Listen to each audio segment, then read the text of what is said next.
in the suffocating embrace of a Florida summer, where the air hangs heavy with humidity and the cicadas scream like tormented souls, the small town of Esto slumbered under a deceptive veil of normalcy.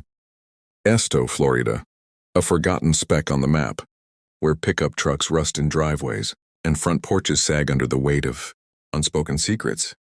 Here, in a modest single-story home on a quiet cul-de-sac, lived Amanda Lewis, a 27-year-old single mother juggling the chaos of 2 young children and the grind of a nursing assistant job at the local hospital. To her neighbors, Amanda was the picture of quiet resilience, dark hair tied back in a practical ponytail, eyes that crinkled with forced smiles, and hands calloused from endless shifts. But beneath that facade, cracks were forming, whispers of postpartum depression that lingered like fog after her second child's birth, arguments with an ex that echoed through thin walls, and the relentless pressure of providing for kids who demanded more than she could give. Amanda's life wasn't one of glamour or ease. It was the gritty reality of survival in rural America.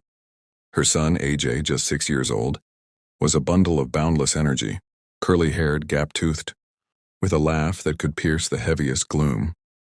He idolized his mother, trailing her like a shadow through the house, his small hands clutching her skirt as she moved from kitchen to laundry. Then there was Adrianna, her 7-year-old daughter from a previous relationship, a delicate girl with wide, curious eyes and a spirit that danced on the edge of wildness. Adrianna struggled with ADHD, her days a whirlwind of fidgeting fingers and unfinished sentences, her nights plagued by nightmares that left her clinging to Amanda's side. The girl loved the water, though her tiny feet splashing in puddles after rainstorms, her giggles bubbling up like she was born to it.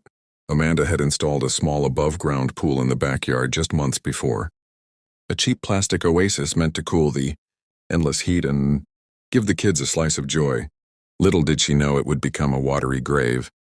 The house itself seemed to breathe with the family's rhythms. Faded wallpaper peeling in the humidity, toys scattered like landmines across the linoleum floors, and a faint scent of chlorine drifting in from the yard. Amanda's mother, living nearby, often dropped by with casseroles and worried glances, sensing the strain in her daughter's voice during late-night calls. "You're doing your best, Mandy," she'd say. But the words rang hollow against the mounting bills and the isolation of single parenthood. Friends from the hospital spoke of Amanda's kindness, how she'd stay late to comfort a patient, her touch gentle as a whisper, but they also noticed the exhaustion, etching lines around her eyes, the way she'd snap at a misplaced chart or stare blankly into the distance during breaks. In Esto, where everyone knew everyone's business, rumors swirled softly. Was Amanda unraveling? Or was it just the weight of motherhood, that invisible monster that devours from within? As August 2007 crept in, the heat wave gripped the town like a fever dream. Temperatures soared past 100 degrees, turning the air thick and oppressive, as if the devil himself had exhaled over the panhandle. Amanda's shifts stretched longer, leaving AJ and Adrianna in the care of a teenage babysitter or, more often, fending for themselves in the shade of the oak tree out back. The pool, once a source of delight, now shimmered menacingly under the relentless sun, its surface a mirror reflecting distorted faces and unspoken fears. Adrianna spent hours there, her small frame bobbing like a cork, while AJ watched from the grass, building forts out of sticks and pretending they were pirate ships. Amanda would glance out the kitchen window between chopping vegetables or folding laundry, her heart swelling with a fierce, protective love and something darker, a shadow of resentment she buried deep. "They're my world," she'd tell herself. But on the hardest days, the world felt like it was closing in, the water's edge blurring with the precipice of her own despair. On the morning of August 8th, the air was already a shroud, pressing down on the Lewis home like an uninvited guest. Amanda woke early, the clock ticking past 6 a.m., her body heavy from a night of fitful sleep haunted by dreams of drowning not in water, but in endless obligations. She brewed coffee strong enough to scald, the bitter steam curling up like accusatory fingers, and roused the kids with gentle nudges. AJ bounced out of bed, chattering about cartoons while Adrianna lingered, rubbing sleep from her eyes and complaining of a tummy ache that Amanda dismissed as just the heat. Baby. Breakfast was cereal splashed with milk that had gone slightly sour, eaten in silence broken only by the hum of the ancient fridge. Amanda glanced at the calendar on the wall, a red circle around her next shift, a reminder that escape was temporary. By 9 a.m., the babysitter arrived, a lanky 17-year-old named Sarah with braces and a phone glued to her hand. "We'll be fine," Sarah said, waving off Amanda's instructions about sunscreen and snacks. Amanda hesitated at the door, her keys jingling like chains, then forced a smile and drove off to work, the pool's blue eye watching her taillights fade. Back at the house, the morning unfolded in lazy fragments. AJ and Adrianna played inside at first, coloring books spread across the coffee table, crayons melting in the warmth. Sarah scrolled through her messages, half listening to their giggles turn to squabbles over the remote. Around noon, as the sun clawed its way to zenith, she herded them outside for fresh air, the backyard a patchy square of grass bordered by chain-link fence. The pool called to Adrianna like a siren. She begged to swim, her voice high and insistent. Sarah relented, helping her into a faded swimsuit dotted with cartoon fish, while AJ opted for his floaties, splashing half-heartedly from the steps. Laughter echoed at first, pure, innocent peals that masked the undercurrent of chaos. But as the minutes ticked by, Sarah's attention wandered back to her phone. The water's murmur growing hypnotic, almost malevolent. Adrianna ventured deeper, her small legs kicking against the vinyl sides, chasing a stray leaf that bobbed like a dark omen. AJ called out from the edge, his voice thin with unease, but the words dissolved in the heat. It was just after 1 p.m. when the world tilted into nightmare. Sarah, lounging on a lawn chair with earbuds in, didn't hear the shift, the sudden silence where play had been. AJ, now alone on the grass with a juice box, froze as he saw it, his sister's head slipping under, bubbles rising like final breaths. He screamed then, a raw, piercing wail that shattered the afternoon haze. Sarah bolted up, phone tumbling, and dove toward the pool, her hands fumbling for Adrianna's limp form. Water sluiced over the edge in cold sheets as she hauled the girl out, blue-lipped and still, her eyes staring blankly at the merciless sky. Chaos erupted, Sarah's frantic 911 call, her voice cracking over the line, "She's not breathing!" Oh God, the little girl's drowned.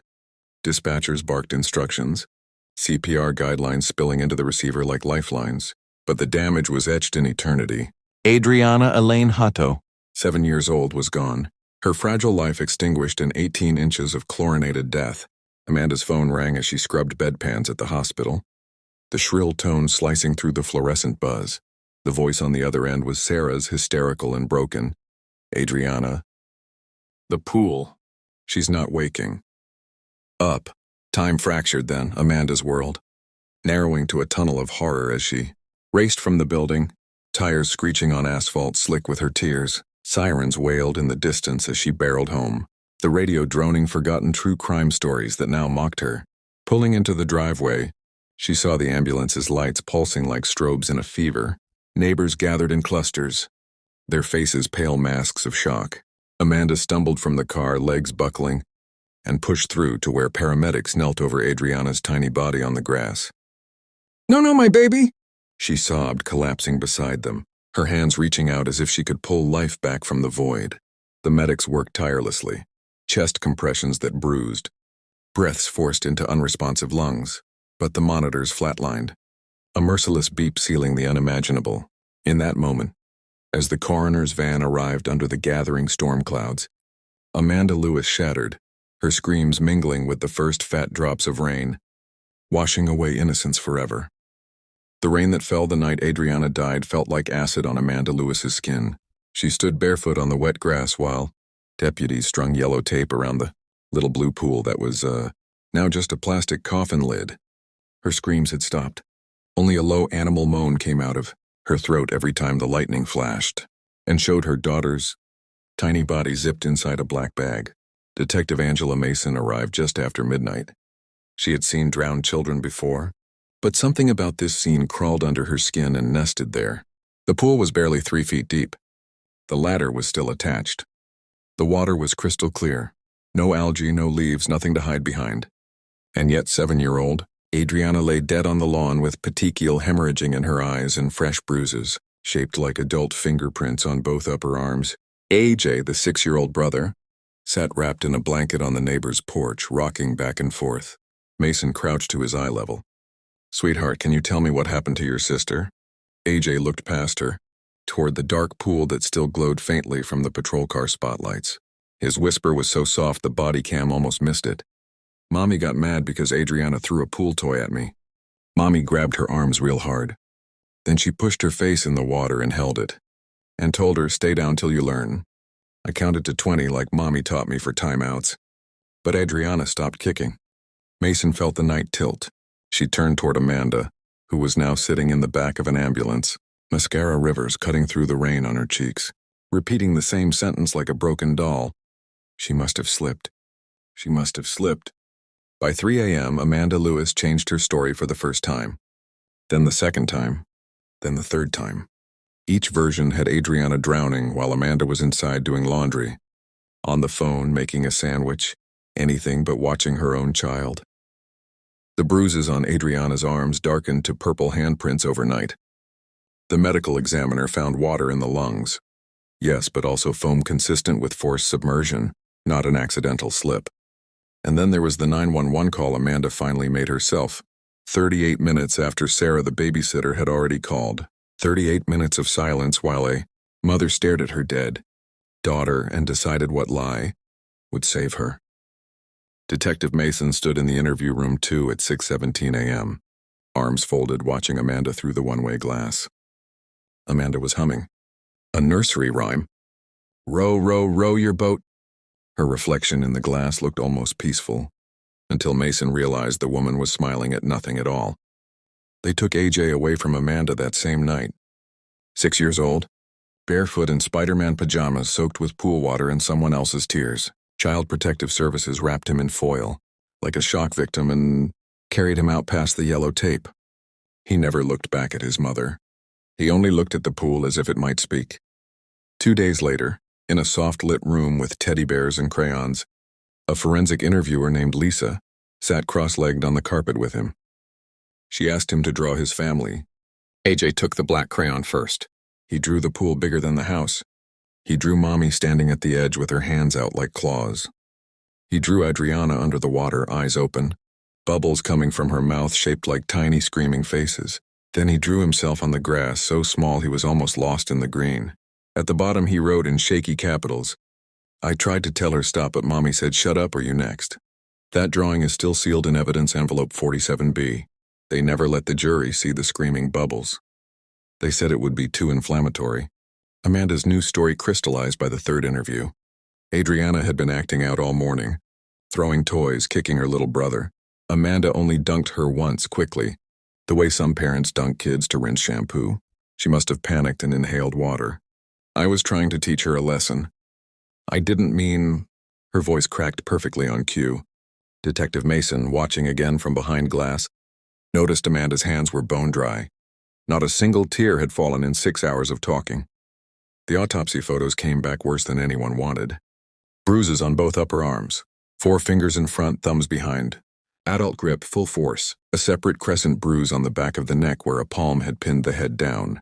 Froth in the airway, thick and white. Classic sign of forced submersion while still alive and fighting. On September 12, 2007, Amanda Lewis was arrested in the hospital parking lot where she still worked. Reporters caught it live. She dropped her purse, lipstick rolling under cars like blood drops, and for one frozen second she looked straight into the camera with eyes that registered nothing.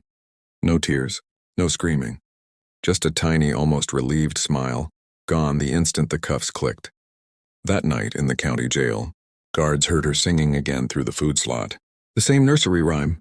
Row, row, row your boat, gently down the stream. Merrily, merrily, merrily, merrily. Life is but a dream. But in cell 4B, the dripping never stopped. Even after maintenance fixed every faucet in the block. Drip, drip, drip. Like small hands slapping water that isn't there. February 2008. The Escambia County courtroom smelled of bleach and old fear. Amanda Lewis wore a gray dress 2 sizes too big. Hair scraped back so tight her face looked like a mask someone forgot to finish painting. She never once looked at the gallery where AJ, now 7, sat between foster parents, clutching the same black crayon that drew the screaming bubbles. The prosecution played the tape. AJ's tiny voice, flat and rehearsed from trauma. Mommy said if I ever told, she would hold me under too. The jury gasped as one organism. Amanda stared straight ahead, lips moving silently. Row, row, row your boat. They showed the bruises again. They showed the pool toy dolphin with one eye scratched out. They showed the 911 call 38 minutes too late. And then they rested. Amanda took the stand anyway. She cried on cue, perfect crystal tears that never smudged her mascara. She told the jury about postpartum depression, about a daughter who just wouldn't listen, about a single terrifying moment when she snapped and only meant to scare her. I loved my baby, she whispered, voice cracking like thin ice. The humming in the courtroom vents got louder. Some jurors rubbed their ears. The bailiff checked the air conditioning twice. Closing arguments lasted 20 minutes. Deliberation lasted 43. Guilty. Murder in the first degree. Life without parole. When the verdict was read, Amanda didn't scream. She smiled, small, private, almost tender, and mouthed two words no camera caught. Thank you. 17 years later. Lowell Correctional Institution, cell 4 on 12. Guards still hear it on the night shift. Soft splashing, a child's giggle echoing down the tier. The endless drip, drip, drip that follows Amanda Lewis wherever they move her. She never asks for mercy. She never sleeps with the lights off. Every year on August 8th, she sings the nursery rhyme to the wall. Voice sweet as poisoned honey. And somewhere in the free world, a grown man named Adrianna Hutto wakes screaming from dreams of black crayons and a pool that never empties. He changed his last name. He moved 3 states away. He still can't go near water deeper than a bathtub. Because some streams don't let you wake up. Merrily, merrily, merrily, merrily, life was just a scream,